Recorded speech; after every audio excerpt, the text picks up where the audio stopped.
정경숙 권사입니다. 열왕기상 15장입니다. 르밧의 아들 여로보암 왕 18째 해에 아비암이 유다 왕이 되고 예루살렘에서 3년 동안 다스리니라. 그의 어머니의 이름은 마아가요 아비살롬의 딸이더라.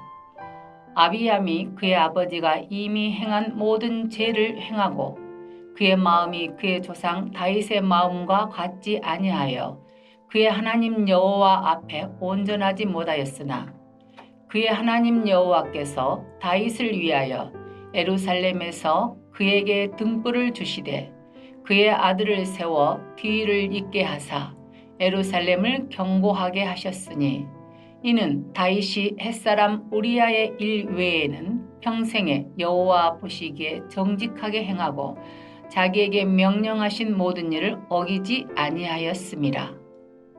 르호보암과 여로보암 사이에 사는 날 동안 전쟁이 있었더니 아비암과 여로보암 사이에도 전쟁이 있으니라. 아비암의 남은 사적과 그 행한 모든 일은 유다 왕 역대 지략에 기록되지 아니하였느냐. 아비암이 그의 조상들과 함께 자니 다윗 성에 장사되고 그 아들 아사가 대신하여 왕이 되니라. 이스라엘의 여로보암 왕 제20년에 아사가 유다 왕이 되어 예루살렘에서 41년 동안 다스리니라. 그의 어머니의 이름은 마아가라 아비살롬의 딸이더라.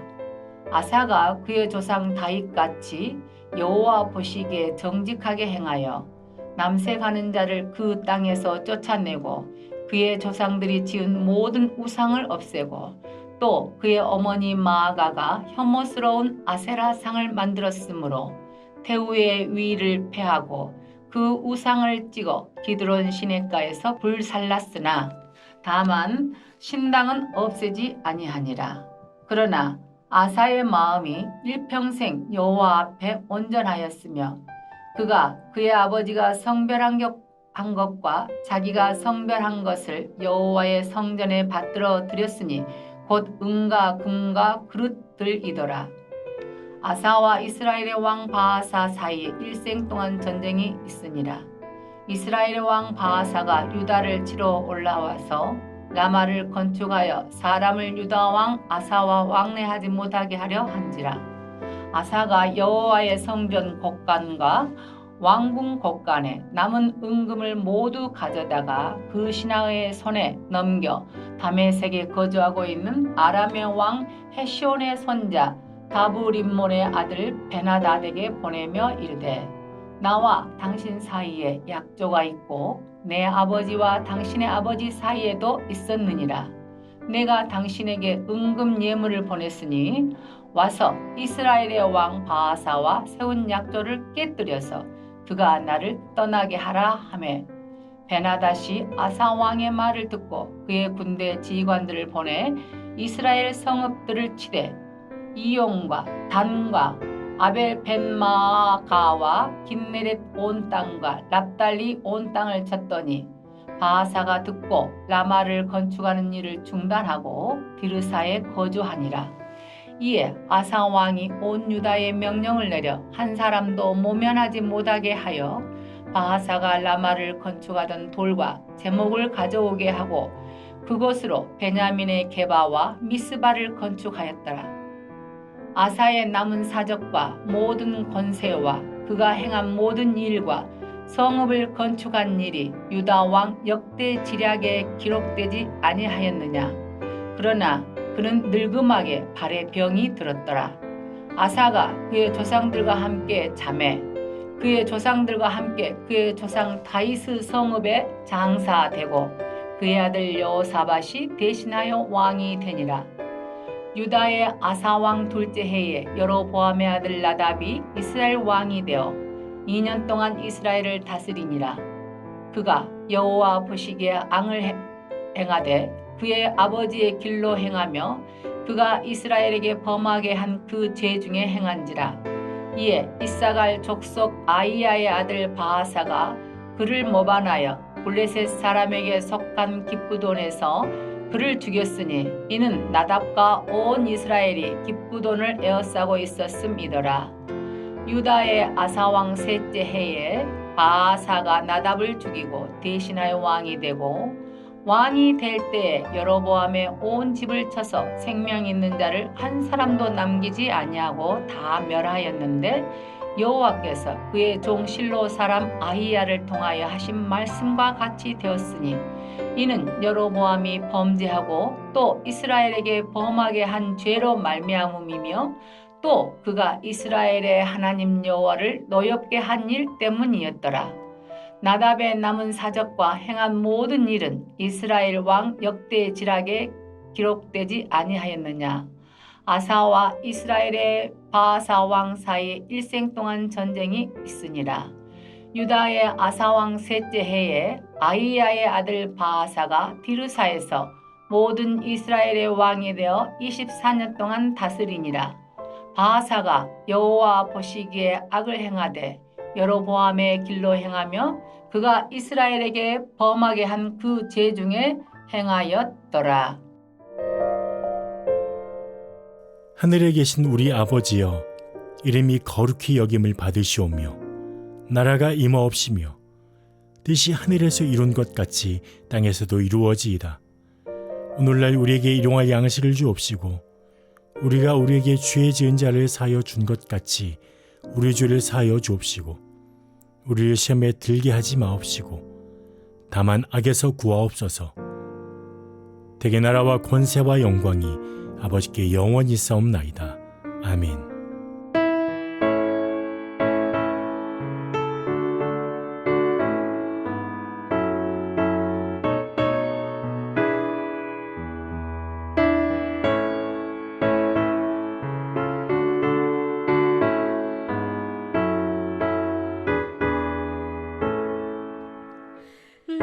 주를 멀리 떠났다 이제 옵니다. 나 죄의 길에 시달려 주여 옵니다. 나 이제 왔으니 내 집을 찾아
오늘 함께 오신 하나님의 말씀은 구약성경 요나서 1장 1절부터 16절까지 말씀입니다. 본문 중 1장 1절부터 3절까지만 제가 봉독해 드리겠습니다. 여호와의 말씀이 아미떼의 아들 요나에게 임하니라. 이르시되 너는 일어나 저 큰 성읍 니느웨로 가서 그것을 향해 외치라. 그 악독이 내 앞에 상달되었음이라 하시니라. 그러나 요나가 여호와의 얼굴을 피하려고 일어나 다시스로 도망하려 하여 욥바로 내려갔더니 마침 다시스로 가는 배를 만난지라. 여호와의 얼굴을 피하여 그들과 함께 다시스로 가려고 배삭스를 주고 배에 올랐더라. 아멘. 샬롬. 오늘도 주님이 주시는 은혜와 평강이 여러분의 삶 가운데 풍성히 임하기를 주임으로 간절히 축원합니다. 오늘 우리가 읽은 본문 이 요나는요, 우리가 익히 알고 있는 본문입니다. 먼저 1절과 2절 말씀을 보시면 요나가 누구인지에 대한 간략한 소개와 하나님의 말씀이 요나에게 임했다는 것, 그리고 요나에게 니느웨로 갈 것을 명하는 내용으로 되어 있습니다. 사랑하는 여러분, 니느웨가 어떤 곳인지 아십니까? 요나서의 그 후반부의 내용을 통해서 우리는 이 니느웨가 어떠한 곳인지 알 수 있는데요. 이 니느웨는 하나님의 백성을 괴롭히는 아수르의 수도였습니다. 하나님을 믿지 않고 우상을 숭배하는 자들로 가득한 성읍이었습니다. 그렇지만 그곳에는 좌우를 분별할 수 없는 자들만 12만 명이나 되는 아주 큰 성읍이었습니다. 이러한 성읍이었는데 이 성읍을 하나님께서 멸하시기가 너무나 불쌍한 성읍이었습니다. 그렇기에 하나님은 요나로 하여금 그곳에 가서 회개를 선포하라 라고 명령하십니다. 설사 요나 개인의 입장에서는 별로 달갑지 않는 것일 수도 있습니다. 하지만 결코 그런다고 해도 하나님의 명령에 절대 복종해야 되는 하나님의 선지로서 반드시 해야 하는 것이 바로 이 니느웨에 가서 복음을 전파하는 것입니다. 요나에게 그러셨던 것처럼 하나님께서는 시대마다 하나님의 백성들에게 그리고 당신의 종들에게 해야 되는 일들과 해야 되는 사명들을 맡기십니다. 우리가 잘 아는 창세기 6장 말씀을 보면 하나님께서는 노아에게 장차 임할 그 홍수 심판에 대해서 말씀하시고 그것을 대비해서 방주를 지으라라고 명령하셨습니다. 창세기 12장 말씀 보면 하나님께서는 아브람을 택하시고 아브람을 부르시고 본토 친척 아비집을 떠나서 하나님께서 지시하는 곳으로 가라라고 명령하십니다. 또한 광야에서 양을 치던 모세에게 하나님께서는 내 백성을 구원하라 라고 하는 사명을 맡기십니다. 또한 기셉 사람 엘리야에게는 아합에게 가서 아합 집의 불견함과 이 북이스라엘의 죄악을 지적하고 선포하라 라고 말씀하십니다. 이처럼 하나님께서는 성경 곳곳에서 그들이 하고 감당해야 되는 사명들을 구체적으로 제시하고 계십니다. 그리고 이러한 하나님의 부르심은 그 신구약 성경에 나온 그 하나님의 사람에게만 이루어진 것이 아닙니다. 지금 이 시대를 살고 있는 저와 여러분들에게도 맡기신 사명들이 있고 행해야 되는 그런 일들이 있다라는 것입니다. 하나님께서는 우리가 어디에 가서 어떤 사명을 감당해야 되는지, 그리고 하나님의 자녀로서 어떠한 삶을 살아야 되는지 가르쳐 주십니다. 그리고 사명을 맡기십니다. 그리고 그 사명을 말뿐인 그런 신앙이 아니라 행동으로 옮기기를 원하십니다. 각자 하나님이 주시는 그 부르심과 달란트는 다 다릅니다. 하지만 그 달란트에 따라서, 그 부르심에 따라서 우리는 그 길과 그 방향으로 나아가야 할 것입니다. 아무튼 이렇게 요나에게 하나님께서는 니누에로 가서 회개를 선포하라 라고 말씀하시는데 요나는 어떻습니까? 하나님의 말씀에 순종하지 않습니다. 그리고 3절 말씀을 보시면 자신이 자신의 목적지를 택해서 하나님의 얼굴을 피하여 어디로 도망합니까? 다시스로 도망합니다. 그리고 마침 다시스로 가는 배가 거기 있었습니다. 여기서 말하는 하나님의 얼굴은 하나님의 임재를 뜻합니다. 그리고 요나가 가고자 했던 이 다시스는요, 팔레스타인 땅을 중심으로 서쪽에 있습니다. 이것은 팔레스타인을 중심으로 해서 동쪽에 있는 니느웨과는 정반대의 곳입니다. 그러니까 이 요나가 니느웨로 가야 되는데 자신이 착각해서 다시스로 간 것이 아닙니다. 어떻게든 요나는 하늘을 피해 숨으려고 최대한 목적지와 먼 다시스로 가고자 백삭스를 주고 승선한 것입니다. 여러분, 하나님의 얼굴을 구하는 삶, 그리고 하나님의 얼굴을 가까이 하는 삶, 하나님의 임재가 가득한 삶, 하나님의 임재가 가득한 곳, 얼마나 큰 축복입니까? 많은 성도님들의 기도 제목이 하나님의 임재를 경험하는 삶, 하나님의 임재가 충만한 그런 삶인 것을 잘 압니다. 그 기도 제목이 이루어지는 삶, 얼마나 큰 영광이고 은혜입니까? 그곳에서 기뻐 뛰며 춤을 추고 싶을 것입니다. 근데 지금 그러한 삶을 이 요나는 피하고 있습니다. 나 그러한 삶 살고 싶지 않다는 것이에요. 구약에 보면 이렇게 하나님의 얼굴을 피하려고 하는 인물들이 또 한 번 등장합니다. 그 인물들이 누구입니까? 바로 창세기 3장 8절에 나오는 아담과 하와입니다.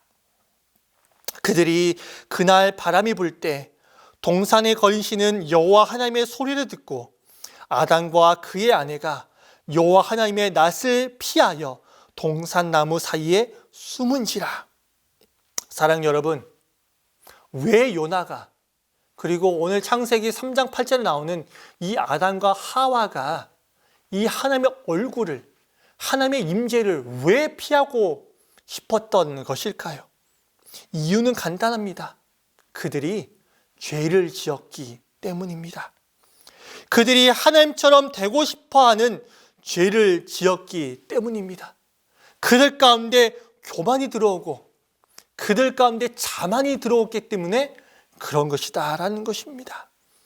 하나님께서 명령하신 바를 어기는 죄를 범했기 때문입니다.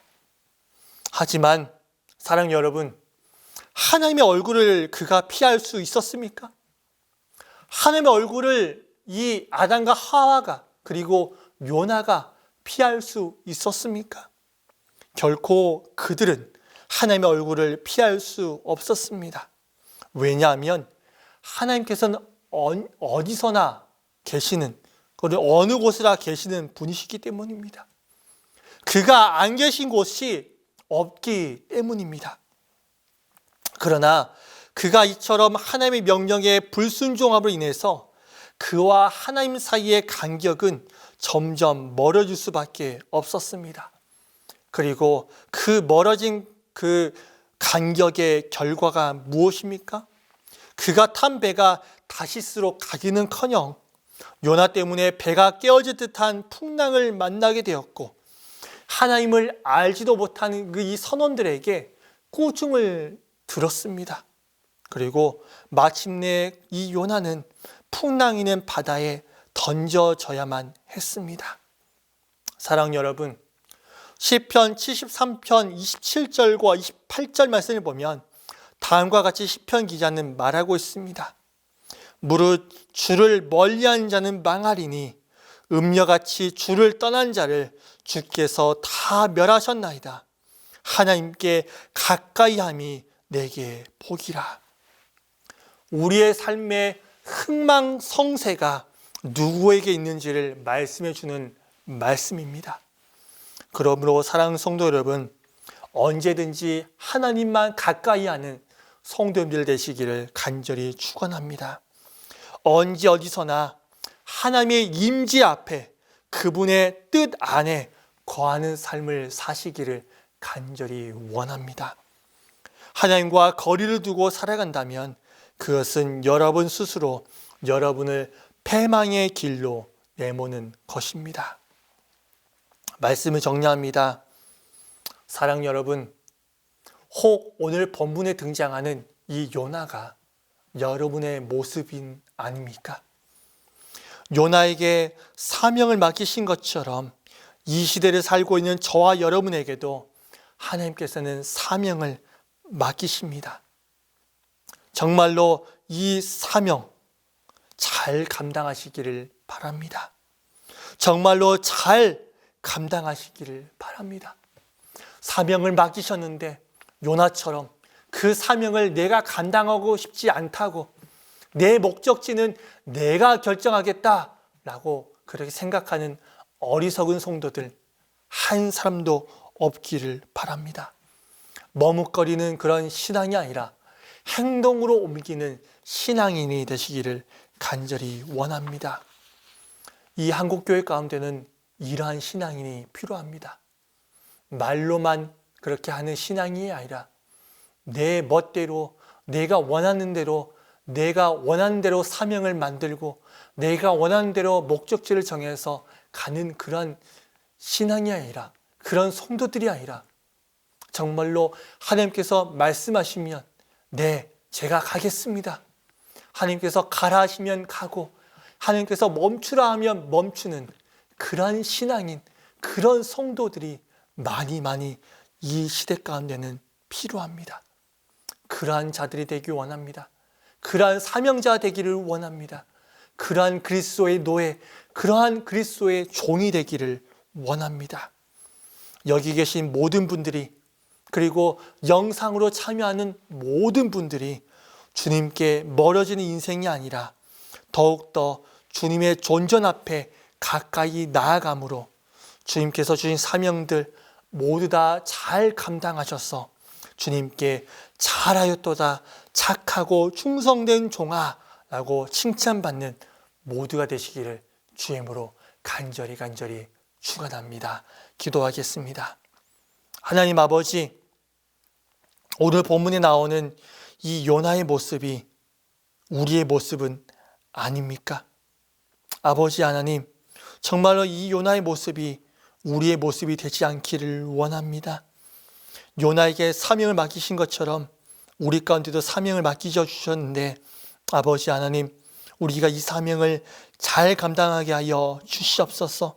정말로 내가 나의 사명과 내 인생의 목적지를 내가 결정하지 않게 하여 주시고 정말로 우리가 주님께서 명령하신 대로 가고 정말로 주님께서 명령하신 대로 멈추라면 멈추는 그러한 정말 사명자, 그러한 종이 되기를 간절히 소망합니다. 정말로 우리가 주님께 멀어진 인생이 아니라 주님의 존전 앞에서 더 가까이 나가게 하여 주셔서 주님께서 주신 사명들 모두 다 잘 감당하게 하여 주셔서 정말로 우리가 이 인생을 마치는 날, 이 사명을 마치는 날 주님께 잘하였도다 착하고 충성된 종아라고 칭찬받는 우리 모두가 되게 하여 주시옵소서. 감사드리며 예수님의 이름으로 기도드립니다. 아멘.